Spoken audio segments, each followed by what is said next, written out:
প্রিয় দর্শক, আপনাদেরকে ধন্যবাদ জানাচ্ছি। আমার গ্রামের এক ফালি জায়গা থেকে এই পড়ে থাকা জায়গা যেখানে আমি সবজি আবাদের প্রজেক্ট নিয়েছি। অবসর সময়ে আমি সবজি আবাদ করি ইনশাআল্লাহ। দেখুন কত ঝিঙে ধরে আছে। শুকরিয়া আল্লাহর, সকল প্রশংসা মহান আল্লাহ রব্বুল আলামিনের। দেখুন অনেক ঝিঙে।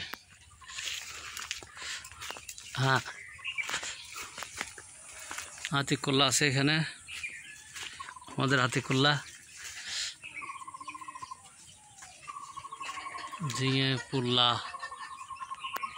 ধরে ধরে আছে। আলহামদুলিল্লাহ, আল্লাহর শুকরিয়া, আলহামদুলিল্লাহ।